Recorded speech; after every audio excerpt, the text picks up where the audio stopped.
Hello and welcome back. It is Monday. I am Mr. Sesotris, and this week I wanted to talk about the age-old debate of whether audiobooks count as reading. This thing keeps coming up on social media, and so let's put this to rest once and for all.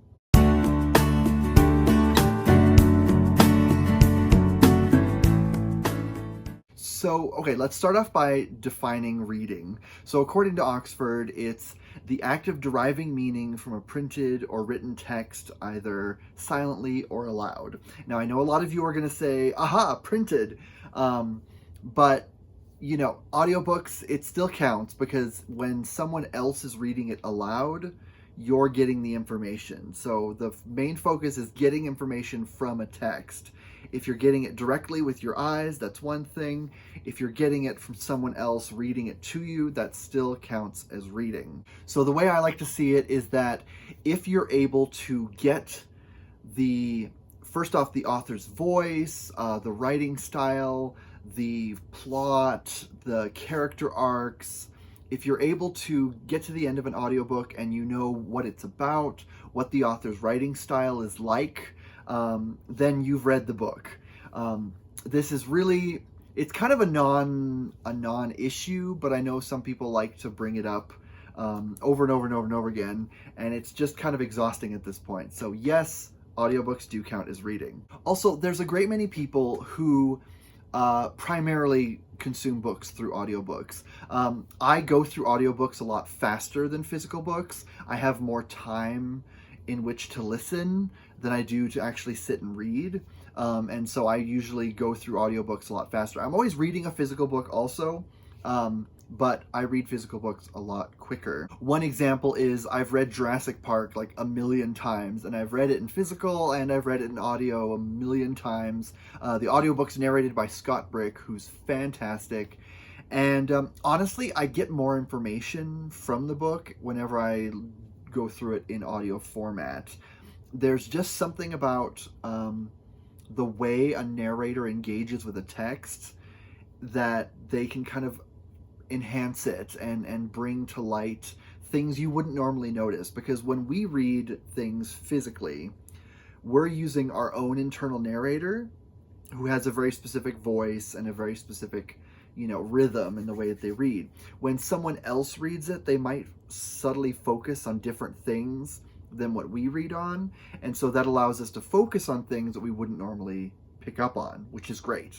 And so that brings to mind the question of what books do I personally prefer in audio format and which ones do I prefer in physical format? Because while they're both reading, they're both sort of different kinds of reading, and I think depending on kind of what works best for you, there's different things that might appeal to different people. And so for me, for audiobooks, I like going through nonfiction books. I like going through YA books that have more action. I like reading books I've read before so that I'm familiar with, so that I can zone out just a little bit. Let's say I'm doing housework or something. I like to be able to kind of zone out just enough, but still follow the book. And if it's something I've read before, it's really easy to do that. Also, if it's a really long book, especially fantasy, if it's a really long fantasy book, I'll generally go through it in audio first, just because I'll get through it quicker. If I'm reading a physical book, I don't have a lot of time to read, and so it takes me a million years to get through it. So I'd much rather go through a long book in audio. Now, in terms of physical books, I prefer classics just because the language can be a little bit more dense sometimes, and it's easier to follow if I'm physically reading it because I can go slower and take my time with it. If it's something really weird, I guess not really, really weird, but if it's something more stream of consciousness or non-traditionally written, then I'd prefer to read it physically. Something like, for example, William Faulkner's The Sound and the Fury. There's one chapter where the punctuation starts to fall apart because the main character is sort of losing his grip on reality. And you could do that in audio and you could kind of get an impression of it, but in physical, I really like to be able to see that change where you can see the punctuation disappearing. I think that would be something that would be difficult to to get across in audio. Now you can definitely, there are audiobooks of The Sound and the Fury, and that's definitely a valid way to consume the book. But if I'm just reading it just to read it, I'm usually going to always go for physical just for that book, just because of the way it's written. Also, if I'm reading poetry, I usually will read like a physical book, because line breaks and structure and like physical form are so much a part of poetry that, you know, if you're at a poetry reading and someone's reading a poem out loud, you can still engage with the words and the way that the words play with one another. But if you really want to dig into a poem, you really need to like read it physically, because there's a lot of stuff that would be lost in a purely audio format. Now, if it's a dense book, I usually would prefer to read it physically, especially fantasy. I know I said I like to read longer fantasy in audio because it takes me longer to kind of get through it, but sometimes there's things like genealogies, maps, extra information, stuff like that, that just, you know, it does work better in physical form because you can't really have a map in an audiobook. One example would be Brandon Sanderson's Stormlight Archive. Now, I've only read the first book because I'm really intimidated by the books because they're really long, but I'm glad that I read the first book physically. I probably will read the whole series in audio because I'll be able to get through it faster. But the books are filled with like illustrations and design elements that you wouldn't get in an audio version. So you can read this book in audio and get all the information about the plot and characters, but it's sort of the extra stuff, the illustrations and visual elements that you would miss out on. And this one is also, it has maps at the beginning and stuff like that. Other fantasy series like Greenbone and Davabad, the first time I read them physically, because, you know, there's maps and I wanted to kind of engage with them that way. But if I reread them, I definitely want to reread them in audio because I loved them and I want to experience them in kind of a new way. And so I want to be able to, you know, hear the names spoken properly, because I'm sure I'm mispronouncing them in my head, and just engage with it in kind of a different way. So, you know, there's both pros and cons to each format, but I like them kind of equally.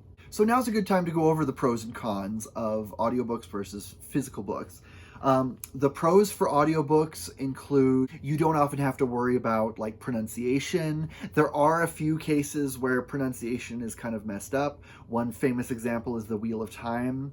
The first audiobooks, narrated by Michael Kramer and Kate Redding, are really good, but they started recording the audiobooks kind of in the middle of the series, and they jumped back to kind of the beginning after a certain point, and by then the pronunciation had become more standardized, and so there's a big pronunciation shift for some characters like Mogadine or Mogedian.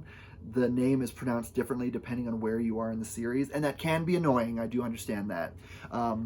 But for the most part, if you're reading through a series, the audiobooks are going to be sort of vetted by the author, and the pronunciation is going to be correct because they're going to have a pronunciation guide.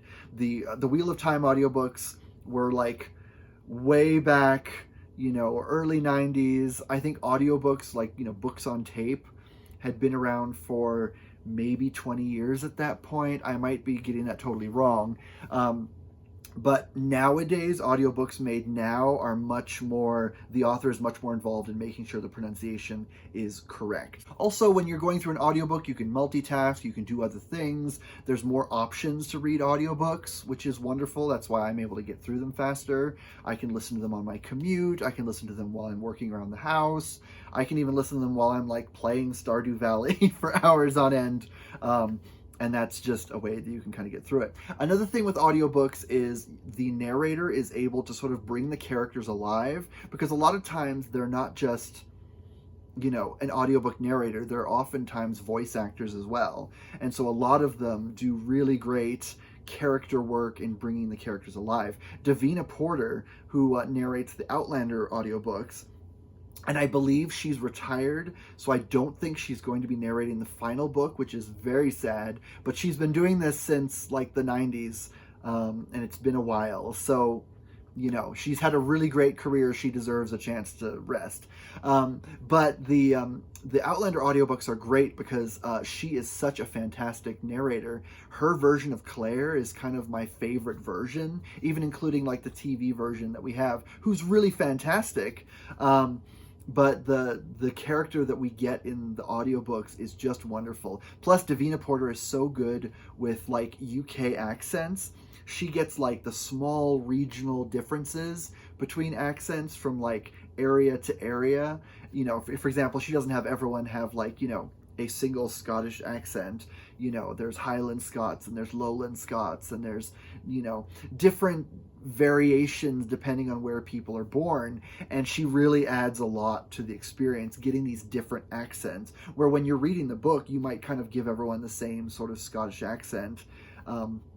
In the audiobook there's enough differences that the characters really come alive, and you don't get that in a physical book. So now I'm going to go to the pros for physical books. Now, this is one thing that you always hear is the tactile sort of relationship with a book. When you have, when you're reading a physical book, especially if it's a long book, the act of turning a page, it's like you're progressing through a journey. You can get a feel for when you're halfway through the book, and when you get to that last part where you've got like most of the book in your left hand and you're almost there, you're more likely to race through the book to get to the end. And so it is a very physical experience, and a lot of people do like that. Some people mention they like the smell of old books.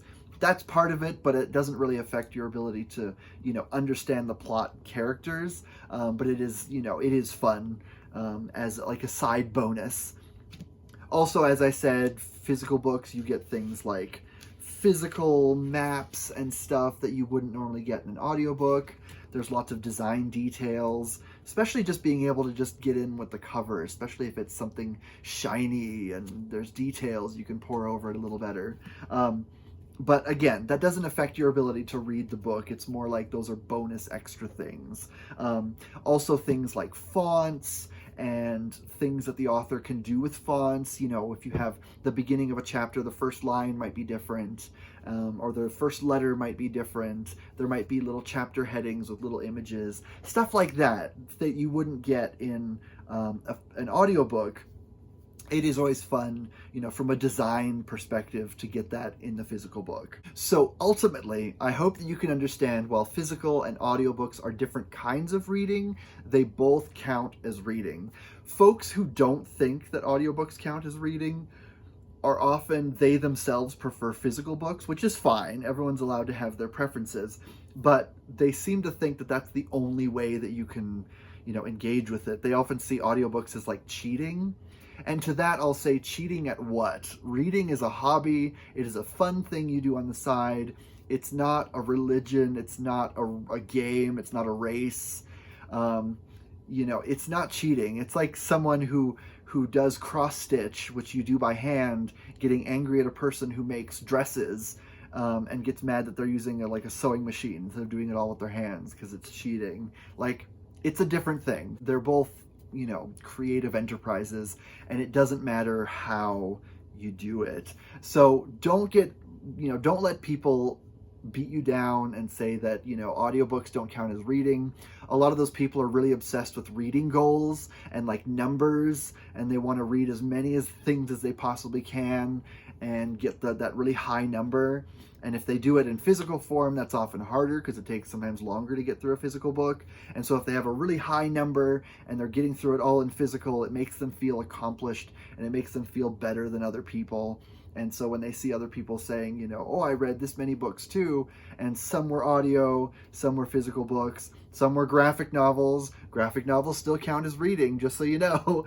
And it's just, some people just like to be angry, and they like to judge other people for really stupid things that don't matter. So audiobooks do count as reading. You're allowed to go through audiobooks. You're allowed to count audiobooks towards your reading goal if you have a reading goal, but also just enjoy reading.